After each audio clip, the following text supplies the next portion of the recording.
안녕하세요. 김폴카 이유진 경찰헌법 이제 우리 폴카치 헌정사 문제풀이 시간입니다. 문제 보시죠. 대한민국 헌법의 역사에 관한 설명 중 옳지 않은 것은 이렇게 되어 있죠. 공포된 기준으로 한다. 뭐 이런 말을 하고 있습니다. 그래서 1번 보시면 지방자치제도. 여러분 중에 뭐 지방자치제도를 아예 공부 안 하시는 분도 있겠습니다만 우리 간부 시험에도 물어보고 했으니까 지방자치제도도 좀 잘 기억을 하실 필요는 있겠습니다. 그래서 지방의회는 1952년 최초로 구성되었으나 처음 이제 우리 재헌헌법부터 지방자치제도는 헌법에 규정이 있었어요. 그리고 지금 현행헌법과 크게 다르지 않은 이런 구성을 갖고 있었습니다.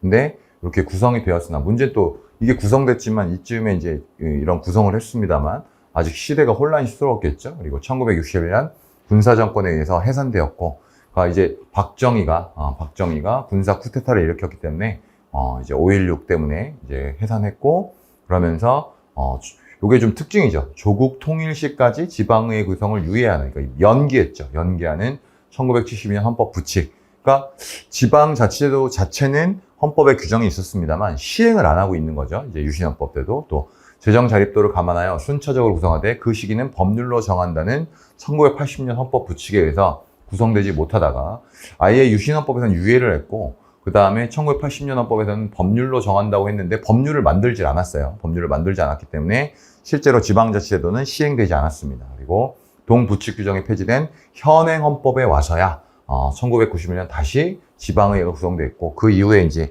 지방자치단체장 직선제도 실시를 하게 됩니다. 기본적인 역사를 조금 생각해 두시면 되겠고요. 그 다음에 2번 이제 정당제도 관련해서 정당에 관한 명문 조항을 둔 것은 1960년 헌법부터이고 3차 개정이죠. 3차 개헌부터 정당제도가 헌법으로 편입이 됩니다. 그 전까지는 이제 정당법이라는 법률에 의해서 정당제도를 인정하다가 헌법에 처음 정당이 들어온 게 60년 헌법이고요. 1962년 헌법은 정당의 추천을 받아야만 대통령 선거와 국회의원 선거에 입후보할 수 있도록 제한하여, 자, 이렇게 이제 뭐 지난주에도 봤었던 무소속 후보자는 출마할 수 없다는 거죠. 공천 받은 자만, 정당의 공천 받은 자만 공직선거 출마 가능하다. 공직선거 출마 가능하다. 이걸 좀 기억할 필요가 있겠죠. 이걸 뭐라고 한다고요? 약간 이제 극단적 정당 국가 경향, 그리고 제가 정당제 민주주의를 추구했다. 또 다른 말로 뭐다? 극단적 정당 국가 경향을 나타내고 있었다라는 거죠. 그다음에 3번 대통령의 선출 방식은 1948년 헌법에 이제 간선제, 우리 재헌헌법은 대통령 간선, 국회에서의 간선을 하고 있었고요. 그러다가 52년 헌법에서는 이제 직선제, 소위 말하는 이제 1차 개헌이 된 이유가 이승만이 간선으로서는 자유당이 그 당시 한민당이 다수당이고 이승만이 속해 있던 자유당이 소수당이기 때문에 간선을 하면 당연히 이제 당선될 수가 없었겠죠. 그래서 직선으로 바꾸게 되고, 그다음에 1960년 헌법에 이제 간선제. 1960년 헌법 이때는 이제 3차 개정 때는 이제 어디로 가게 됩니까? 의원 내각제로 가게 됩니다. 의원 내각제로 가기 때문에 직선을 할 필요가 없겠죠. 그리고 이제 박정희가 정권을 잡은 1960년 헌법에서는 다시 직선제로 돌아갔다가 근데 62년, 69년 계속 이제 직선제를 취하고 있었지만 이제 69년 헌법에 의해서 3선 개헌을 하게 되죠. 3번까지 출마할 수 있다라고 바꾸게 되는데, 우리 수업을 들으신 분들은 다 알겠지만 그때 이제 박정희 대통령이 김대중 후보에게, 그 당시 40대에 불과했던 김대중 후보에게 선거에서 질 뻔한 다음에 이제 계엄을 선포하고 유신으로 가죠. 간선제, 통일주체 국민회의에 의한 간선으로 갑니다. 그리고 박정희가 사망한 다음에 전두환이 정권을 잡은 1980년 헌법에서 직선제, 여기가 틀렸죠. 여전히 간선제죠. 1980년 헌법은 대통령 선거인단에 의한, 통일주체 국민회의에서 뽑는 간선제가 72년 헌법이었고요. 통일주체 국민회의를 72년 헌법에 있다가 80년에 폐기하면서 선거인단에 의한 간선제, 인단에 의한 이런 간선제 방식으로 변경을 하게 됩니다. 여기가 틀렸죠. 그리고 그러다가 이제 노태우의 6.29 선언, 그 이후에 헌법을 개정하죠. 민주적인 헌법 개정이 이루어집니다. 그래서 87년 헌법에는 이제 직선제로 변화되었다. 그래서 3번이 틀린 질문이 되겠네요. 물론 이걸 또 외우시는 분들 중에 이제 간직, 간간직 이렇게 외우시는 분도 있습니다만, 좀 전체적으로 역사의 흐름을 제가 설명해 드렸죠. 이런 내용들을 기억하신다면 좀 바꿔서 나온다고 해도 잘 맞출 수 있을 것 같습니다.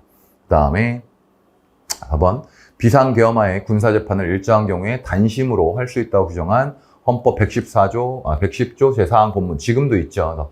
경비계엄이 아니라 비상계엄이다. 근데 62년 헌법 5차 개정헌법에서 최초로 명문화되었으며 처음엔 이것만 있다가 이게 추가된 거죠. 동조항 단서에 사용을 선고한 경우엔 그러하지 아니하다. 사용을 선고한 경우에는 단심으로 할 수 없다. 뭐 이런 얘기죠. 이 규정은 현행 헌법에 신설되었다.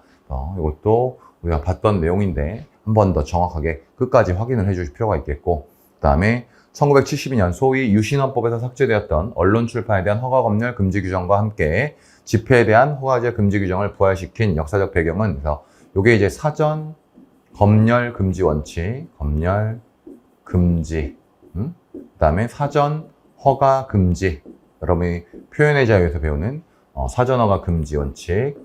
자, 얘는 이제 그쵸? 우리가 1960년 3차 개헌 때 3차 개헌에서 규정을 하고 신설을 하고 쭉 이어지다가 어디서 이제 72년 유신헌법 7차 개정 때 삭제가 되었죠. 이게 삭제됐다. 그랬다가 이거 이제 현행헌법에 다시 부활합니다. 현행 9차 개헌에서 신설이 됩니다. 다시 부활.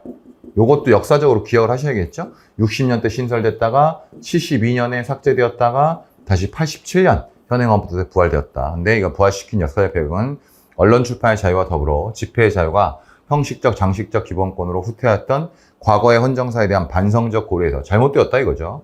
그러니까 80년 헌법까지는 사전검열이나 이런 것들이 있었다고 했죠. 집회의 자유가 실질적으로 보장되지 않는 한 자유민주적 헌정 질서가 발전 정착되기 어렵다는 역사적 경험을 토대로 한 헌법 개정 권력자인 국민들의 헌법 가치적 합의이며 헌법적 결단에 기초한 것이다. 이게 그래서 여기는 안 써있지만 언제? 현행 헌법 때 부활했습니다. 결국 이런 의미를 갖고 있기 때문에 사전 검열 금지나 사전 허가 금지는 절대적 금지죠. 법률로서도 사전 검열 제도, 사전 허가 제도를 규정할 수 없도록 하고 있다. 라는 거 잘 기억을 해두시면 되겠습니다. 자, 이번 주는 여기까지입니다. 감사합니다.